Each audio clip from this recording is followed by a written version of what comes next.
much for the invitation, Isabel, Luis. It's a pleasure to be here. I've actually been learning a lot about my own country. I've been away for almost 20 years.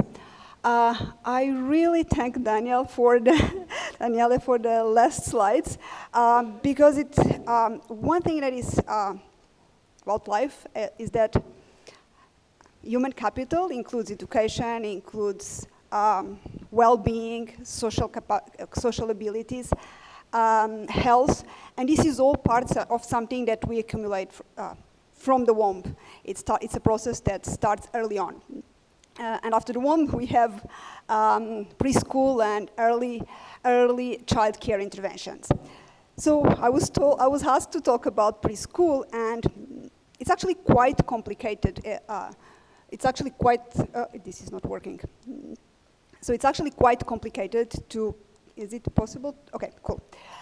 So it's actually quite complicated to talk about this because there's a variety of different types of interventions in different parts of life during the first 5 years of life.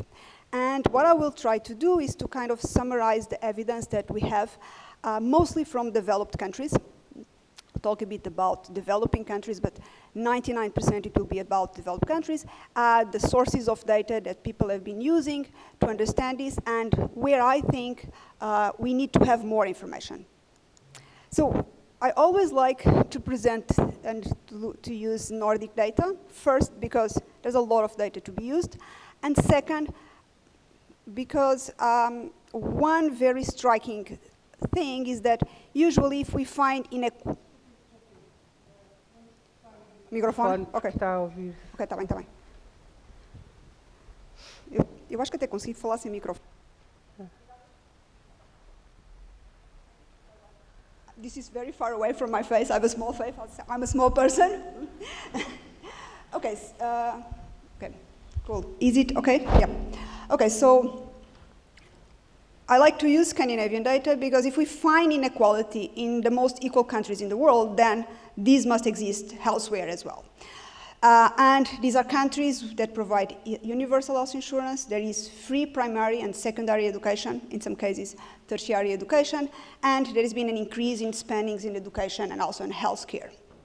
And why do I talk about health here? Because health and education are linked, and it's very difficult to disconnect both aspects, and especially in the first few years of life. So what do these pictures show? So these are pictures that were produced using Norwegian data. The picture on the right basically plots in the horizontal axis the 5th grade GPA for kids, and it plots that against the 10th grade GPA that is taken around age 16. And then the green line there, it's basically the GPA, 5th and 10th grade, for kids whose parents do not have, that just have high school or less than high school. It's Norwegian, I apologize. And also the top orange line plots the GPAs for kids that have, for kids whose parents have a higher education degree. And basically what you can see is that obviously there is a gradient, but on the top of that, just in 5 years, the gradient actually is opening. So inequality increases. The graph on the left-hand side basically reverses, and it basically plots the prevalence of mental health diagnoses and symptoms for kids in the red line whose parents have a college degree, and in the blue line it plots the same type of prevalence for kids whose parents do not have a college degree. And basically we have the same story. So we see that obviously in the first few years of life the prevalence of mental health diagnoses, which typically are ADHD, it's quite low, but still there is a difference between high and low educated, the kids of low and high educated parents, and this opens up during the first years of life. So inequality is there even in the most equal countries in the world. So now, what can preschool and early interventions do to try to close these gaps to some extent? So this actually brings me to my first complication when trying to put this presentation together, which was we actually have a lot of evidence, but we have evidence from very different types of interventions. And basically what this table shows is the type of interventions that have been studied in the literature. And basically I will talk a bit about each of the 4 squares here, and then I will conclude and try to understand what we know about Portugal. I can anticipate very little, and where would Portugal fit or could fit into these 4 squares. So basically I will start by talking of the type of interventions on the right side, so target interventions. So typically these are interventions that targeted kids from very poor families. And basically these have either been very small scale interventions, or the largest scale has been a quite well-known program from the US, the Head Start, which is a preschool program for kids in poor families that were launched in the 60s. And basically what you can see on that column immediately, yes, is those programs had effects. They had effects mostly on social skills, reduction of crime, better long-term health, and better long-term healthy behaviors also. There is improvement on labor market outcomes. These are not dramatic effects, but are relative to what would have been the alternative for these kids, and I'll talk about a bit about this. And in terms of Head Start, which is in the bottom, a large-scale program, so it serves about 1 million kids in the US, we see very important health benefits in the short and long term, crime reduction again, and improvement in the labor market outcomes. What probably concerns a lot more about Portugal are the type of universal health interventions that I have on the right-hand side. And here, we know a bit less about how these interventions work, how they actually worked. So, and in terms of universal health care, universal interventions, I will start by talking about some evidence, which is very high quality evidence, and it's important to be mentioned, even when we talk about what is preschool, which are infant health care centers and home visitations. These are the first contacts that mothers and their kids have with the educational and health system. And these have been shown, these are basically interventions that exist in Sweden, Norway, and Denmark, and have been shown to have important long-term benefits. And then I will talk about the child care effects, what we know about these programs, and how the evaluations have been done, and what can we learn from them.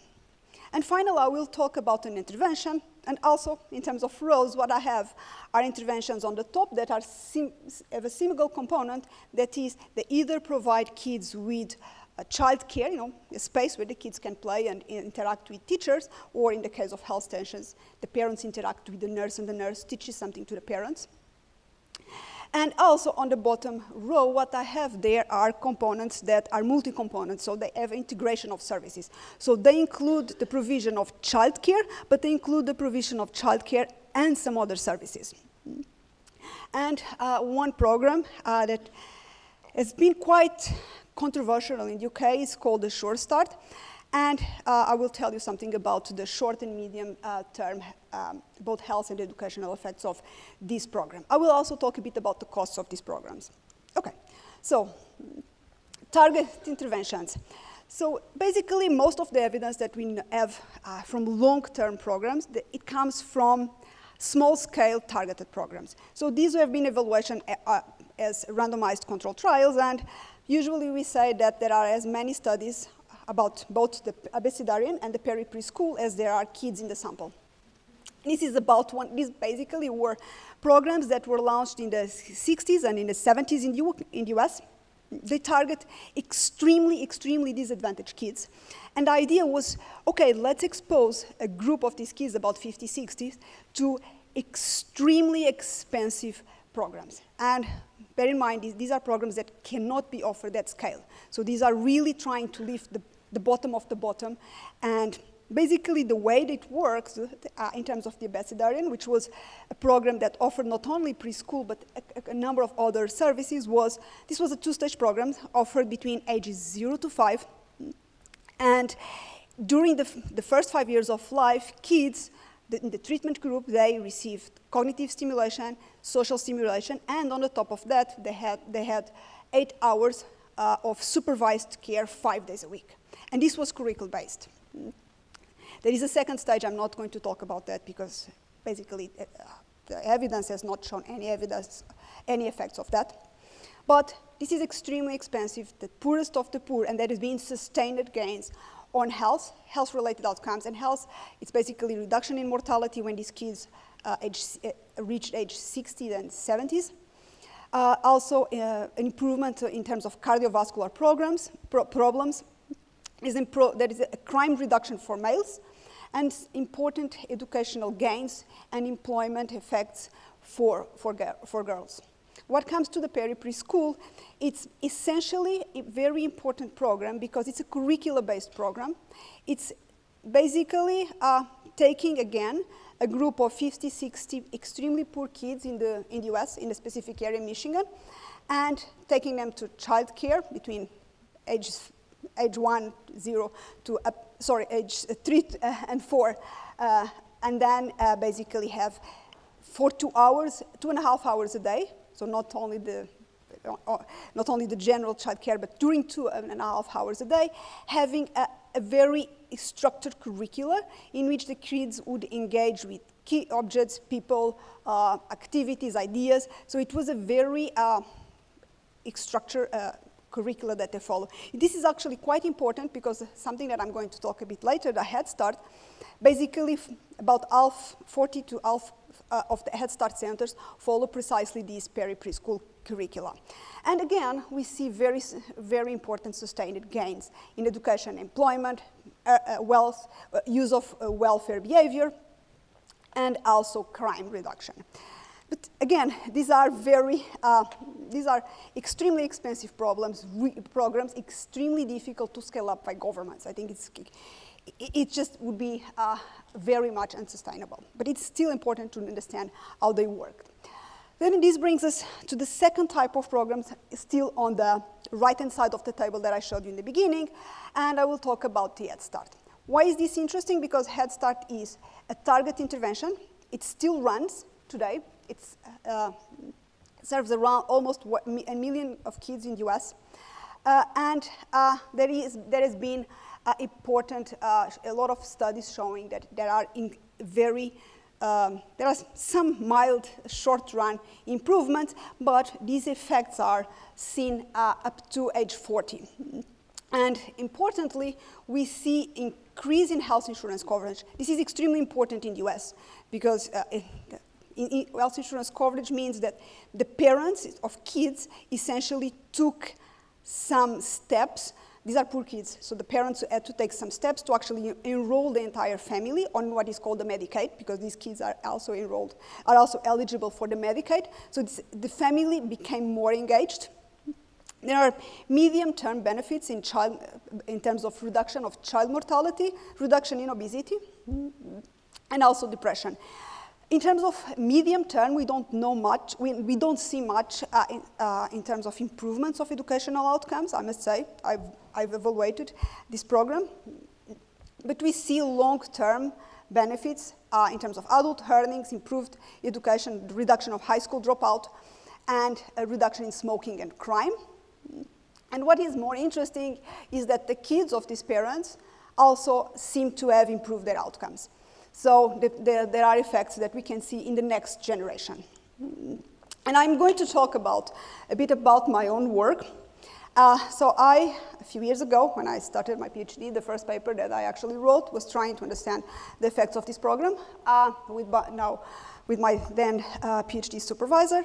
And basically what we did was, okay, so this is a program where kids are eligible if the parents are poor, that is, the income is below the federal poverty guidelines. So basically, what the graph on the left-hand side shows you is that if you look at those lines, the line just next to the red vertical line, what this is showing is that kids slightly to the right of the red line, they have lower prevalence of obesity than kids on the left-hand side of this graph. And basically, the fact that you are on either side of the red line is actually random because the parents cannot perfectly manipulate the income to be eligible to the Head Start. And so basically, you see there that, and this is a similar picture than we see for other outcomes that we study. So what is actually quite striking, and the reason I'm stopping, it's so we looked at the effects of this program for kids that entered the program between 77 and mid-90s. And what happened throughout these 20 years was that there was a big change in the type of alternative care that the mothers of these kids could use. So in the late 70s and early 80s, until 85 more or less, the counterfactual, the alternative of care for kids that are on Head Start because they are just below this vertical red line, was informal care. So essentially was staying with the mother at home, staying with the grandmother, staying with a neighbor. But what happened was, during the 80s, there was a large expansion in the provision of preschool, universal preschool in the US. So what happened was that when we look at the kids that started the program in late 80s and early 90s, the counterfactual, the alternative care for them was actually not informal care, but it was other type of preschool. And what is striking is that we see benefits mostly for the early years, for the early cohorts, for kids whose alternative would have been informal care. So when the alternative is something quite similar to Head Start, then the gains of this program start fading out. And this is something that I really like stopped here, because when thinking about policy, we have to think about the counterfactual. So we are giving something to the kids, but what would have been what they would have had in alternative. Okay, so now I'm going to move a bit, and I'm going to move a bit to an alternative, which is actually universal programs. And again, so we were in the 60s when the Head Start was launched, but now I'm going to go back about 30 years, and I'm going to talk about the evidence that we have from Scandinavian infant health care centers and home visiting programs that were implemented in the 1930s in Sweden, Denmark, and Norway. And basically there are different, and I'm going to kind of bundle all of them together, but essentially what these services provided was information and support to mothers. So they basically, a nurse goes to the home of the mothers when they have a kid, and she explains them good rules in terms of hygiene, how to feed the kids, how to clean the kids, so very basic information. And it turns out that having access to this type of information, which basically happened because some municipalities in these countries just decided to fund a lot more these programs than other municipalities. So it's probably to compare the change in outcomes in some municipalities that expanded a lot this program with those municipalities that did not expand these programs. What the literature typically finds are very strong, sustained long-term outcomes. Obviously, you can tell me that there was basically nothing there in alternatives before. But what is quite nice about these is that we have a lot of information about how these programs were rolled out and also about the effects of these programs. So what happened was that we see a decline in the risk of infant mortality. We also see a reduction in mortality by specific ages, in particularly higher survival rates by middle age and higher survival rates by age 75. And we also see for Norway effects on education and earnings. And how did these programs work? So these programs that provided information to mothers actually seem to have worked by improved nutrition during the first year of life. And this very simple change basically reduced the predisposition to serious health conditions later in life, which basically made individuals during adult life more productive and higher earnings, and then it improved also their health later on. How do we know all this?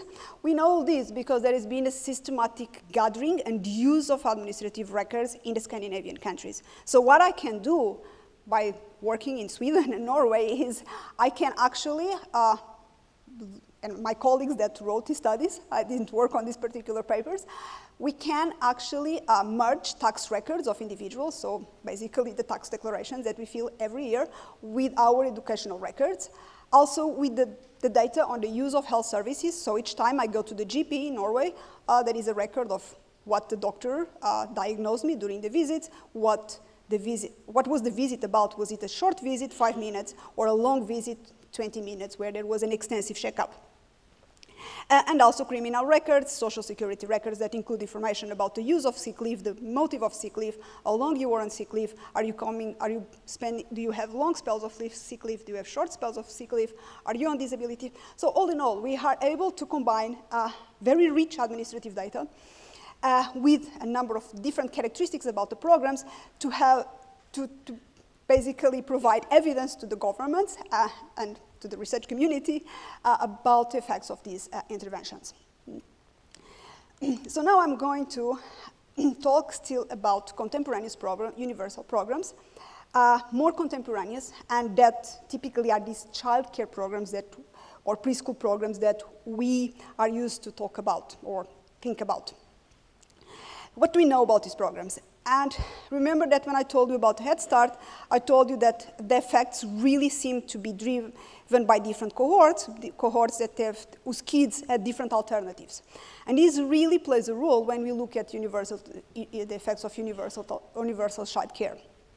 So Canada, which probably is one case that I would think quite similar to what can happen in Portugal in a few years, launched in the early 90s, basically in the province of Quebec, the $5 a day childcare, so very cheap. And basically, what happened was that 2/3 of kids that used these new slots, they typically came from informal care or no care at all. So the mother was, no care at all. So the mothers was taking care of these kids at home because they didn't have any other place to leave them. And 1/3 of the kids that enrolled in this program, they came from informal care arrangements, so childminders, neighbors, grandmothers, and so on. So what we see is that because mothers have a place to now drop the kids, there was an increase in the labor force participation. But unlike what I've shown you on the previous slides and what I'm going to show you in a bit,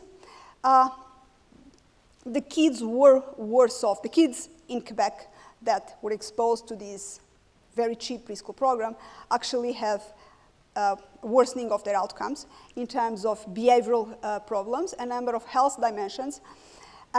Namely, there was a worsening of the motor skills. And this seemed to have been driven by worse parental health and lower quality of parental relationships. So basically, what happened is that it seems that the kids were taken from the care of the mother where they had some probably decent care and they were put in worse conditions. And that led to really worse outcomes. Interestingly, similar effects were found in Israel, Argentina, and Argentina. On the other hand, when we look at the effects of publicly preschool or childcare programs in the US that are typically much more universal than the Head Start that I told you about, what we see is a reduction in the likelihood of high school dropout, driven essentially by whites, but no effects for blacks or on outcomes like employment in early adulthood or college attendance. And what is kind of very different about the US experience and the Norwegian experience that I'm going to talk to you in the next slide, and the Israeli, Argentinian, and Canadian experience was really what happened to the mothers. So what we see in the 3 countries where we see negative effects on kids was that mothers really increased the labor market force participation. In the case of Norway, where preschool was firstly organized and regulated from 1975, and it was regulated for kids aged 3 to 6. What we see is that there is improvements in the educational attainment. There is an increase in the labor market participation and welfare, and a reduction in welfare dependence by age 30. It seems that girls benefit a lot more from going into preschool program, going to this preschool than boys, and also kids from low SES or disadvantaged backgrounds. At the same time, we see that for girls, there is an increase in the use of healthcare-related services during pregnancies, but also an increase in the sickness absence when they are aged 30 and 40. So it could be that, it doesn't mean that they are necessarily more sick, it also means that they know how to use the services and the GP services to claim sick leave. So it's not clear that there is a real health effect, a bad health effect there, or it could be just a learning how to use the services. What is interesting is that there were no effects on maternal labor supply in Norway. So what happened was that these kids were coming from some type of informal arrangement, childminders, relatives, and mothers were already working. And also, the child care is of relatively high quality. I'm going to show you this in a bit. So again, the crowding out of alternatives, it's something to keep in mind when expanding policies and thinking about effectiveness of policies. So finally, I'm going to quickly talk about the bottom square, bottom right-hand side square of the table. And I'm going to talk about a program that integrated childcare, but also a number of other services. So this is the Sure Start in the UK, which is a universal, at scale, by definition, a light touch intervention. So it basically, it's kind of based on the Head Start program that I told you about in the beginning, but it also combines access to a number of existing services and in social services in the UK. And what we find is that this program, expansion of this program in the late 90s and early 2000s was associated with a short-term increase in the infections for kids. Guess kids go to preschool, they play with each other, so they obviously get more respiratory infections. So this is kind of expected. But a long-term decline on hospitalizations, and these are very serious health conditions and are quite expensive for governments. And these are due to mental health problems, namely drug abuse and very extreme episodes, and also accidents. And this is mostly driven by boys, and boys residing in poor areas in the UK. So what do these services, what do these at Sure Start includes? So it includes, besides childcare, which is in the bottom row, it includes access to antenatal classes, breastfeeding support for new mothers, smoking cessation support, so a number of health services that are already available in the UK. It also includes a number of parenting support programs, namely trying to make sure that parents learn how to play with the kids, to do it at home, and also support for the parents to claim benefits if they are eligible to it, and try to find employment if needed. And basically, this is the graph that summarizes our paper in just a picture. So what does it show? It shows in the green line that, as I mentioned, there was an increase when kids are on childcare during ages 1, 2, 3 in terms of admissions, emergency room admissions to hospitals. But then you see that when kids are adolescents, there is a reduction in admissions. And at the same time, the red line shows no difference in elective admissions. So what this is telling us is that the reduction in admissions over the adolescents' years is driven by really changes in the health conditions and not just consumption of health care. Also, work by one of my co-authors, and Pedro Carneiro, shows that there was an improvement in the test scores of the kids participating, or the kids that could have the possibility to participate in this program. Okay, so just to conclude, what about Portugal? So, strikingly, what happens in Portugal is that there is no guarantee of a place for early childhood for kids under age 3. About 50%, I read, of the kids of 0 to 2 are enrolled in some type of childcare facilities. It's a very different picture when we look at kids that are 3, 4, or 5, where there is some type of universal care provisions. Just to give you a comparison, in terms of numbers, in Norway, 90% of the kids 1 and 2 years old have a spot in a nursery place. one thing that is quite striking, and I'm not sure if you're not aware of this is labor force participation among women.